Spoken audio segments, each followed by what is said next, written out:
রোজ রোজ একঘেয়ে রান্না থেকে মুক্তি পেতে আজ তোমাদের সঙ্গে শেয়ার করব একটা টিফিন রেসিপি, যেটা খুব সহজে বাচ্চা থেকে বুড়ো সকলের জন্য একদম পারফেক্ট।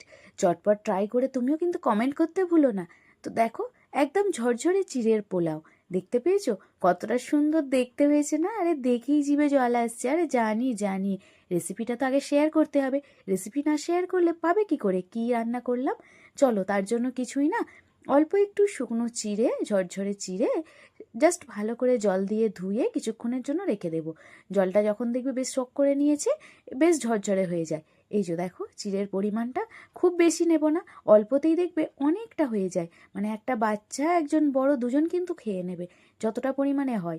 10টার টিফিন বলো বা দুপুরের মানে বাচ্চার টিফিন বলো, চাইলে এরকম রেসিপি তোমরা বানিয়ে দিতেই পারো। ভীষণ সুন্দর। দেখেছো চিড়েটা শুকনো হয়ে কতটা ঝরঝরে হয়ে গেছে? এরপর আমি প্লেটের মধ্যে এভাবে রেখে দিয়েছি। দেন চলো, ওভেনের মধ্যে এবার বসিয়ে দিলাম একটা কড়াই। তাতে দিয়ে দিলাম সামান্য একটু সাদা তেল, চাইলে ঘিও অ্যাড করতে পারো। দেন দিয়ে দিলাম কুচানো বাদাম, তার সঙ্গে একটু কিশমিশ আর একটু গাজর, আর পরিমাণ মতো একটু নুন, খুব বেশি না, স্বাদ অনুযায়ী নুনটা ইউজ করবে তোমরা।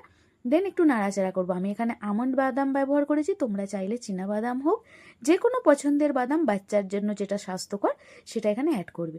একটু নাড়াচাড়া করে নিয়ে জাস্ট ওভেন থেকে মানে কড়া থেকে তুলে রেখে দাও প্লেট আউট করে। ওই একই তেলের মধ্যে দিয়ে দেবো, দেখো, একটা এলাচ ফাটিয়ে দেবো। একটু ফ্লেভার না হলে কিন্তু আবার বাচ্চাদের মুখে ধরে না, জানো, তাদের জন্য আবার একটু ফ্লেভারপূর্ণ খাবার দরকার। দেন দিয়ে দেবো একটু কুচানো পেঁয়াজ। কুচানো পেঁয়াজটা হালকা করে একটু নাড়াচাড়া করে নেব। দেখো, দেখতে দেখতে পুরো প্রসেসটা তুমিও কিন্তু শিখে যাবে। চটপট তুমিও ট্রাই করতে পারবে। যে মানে যে পারে না সেও পারবে, এতটাই ইজি একটা টিফিন রেসিপি। মানে 10টায় যদি মনে হয় যে কিছু একটু হালকা টিফিন করব, তো চটপট এটা বানাও। অথবা বাচ্চার জন্য, বেবিকে স্কুলে এরকম বানিয়ে দিলে কিন্তু বেবিও হ্যাপি হয়ে যাবে। দেখো, পেঁয়াজটা একটু গোল্ডেন ব্রাউন কালার করে নেব হালকা করে। এখন কিন্তু দারুণ একটা ফ্লেভার আসছে। তোমরা ট্রাই করলে তোমরাও পাবে। আমি তো পাচ্ছি, তাই তোমাদের সঙ্গে শেয়ার করলাম। দেন উপর থেকে ঝরঝরে যে চিড়েটা ধুয়ে রেখেছিলাম সেটা এইভাবে দিয়ে দেবো। অনেকে এটার অন্য নামও জানে, বাট আমাদের এখানে এটাকে চিড়েই বলে, তাই আমি চিড়ে বললাম। দেন এই যে বাকি সমস্ত ইনগ্রিডিয়েন্টস উপর থেকে এইভাবে আস্তে আস্তে দিয়ে আরে কি কি ইনগ্রিডিয়েন্টস অ্যাড করবো সেটা তো অবশ্যই দেখতে হবে, নইলে কিন্তু একদম টেস্টি হবে না। তো পুরো ভিডিওটা স্কিপ না করে দেখতে থাকো। দেন দেখো, এর মধ্যে অ্যাড করে দিলাম আস্তে আস্তে সমস্ত চিড়েটা।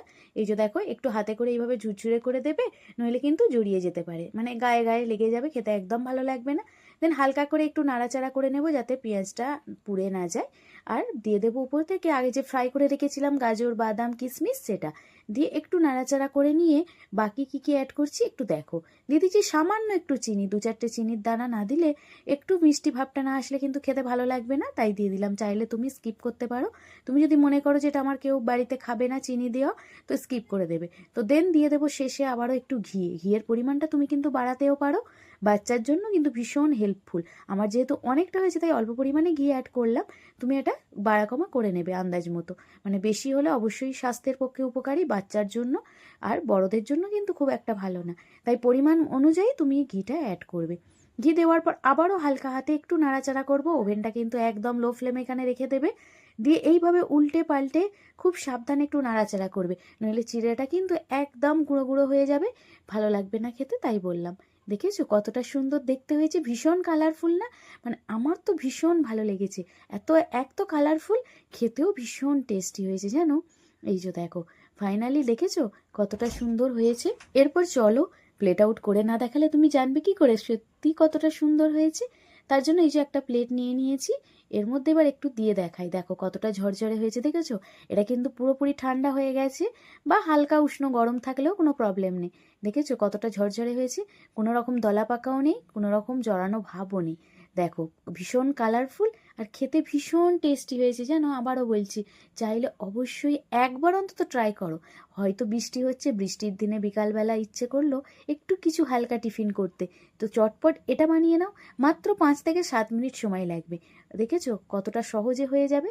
জাস্ট চিড়েটা আগে ধুয়ে নেবে, নেওয়ার পর তোমরা বাকি কাজ করবে, তাহলে চিড়েটাও ভিজবে, কাজটাও তোমার হয়ে যাবে। আর এই যে উপর থেকে আমি জাস্ট একটু ডেকোরেশন করে নিলাম। দেখো ফাইনালি লুকটা দেখো, কতটা কিউট হয়েছে না? দেখেই জিভে জল আসছে। আরে জানি জানি, তার জন্যই তো বললাম চটপট তুমিও ট্রাই করো। তুমিও পারবে এরকম একটা কিউট কিউট সুন্দর একটা টিফিন আইটেম বানাতে। তো চটপট ট্রাই করো। আর দেরি কিসের? দেরি না করে ট্রাই করে কিন্তু আমাকে কমেন্ট করবে, অবশ্যই কমেন্টটা করতে ভুলো না। তাহলে জানবো কি করে তুমিও যে বানিয়েছো এত সুন্দর একটা রেসিপি। আর হ্যাঁ, নতুন কিছু রেসিপি জানতে চাইলে অবশ্যই কিন্তু কমেন্ট করো, যাতে আমিও আরও সুন্দর কিছু ইউনিক রেসিপি তোমাদের সঙ্গে শেয়ার করতে পারি। তো আজকে এই পর্যন্তই, কথা হবে নেক্সট কোনো ভিডিওতে, নেক্সট কোনো সুন্দর রেসিপি নিয়ে। তো তোমরা এটা ট্রাই করে খেতে থাকো, নেক্সট ভিডিও আসলে সেটাও ট্রাই করো। Tata, bye, take care and be careful.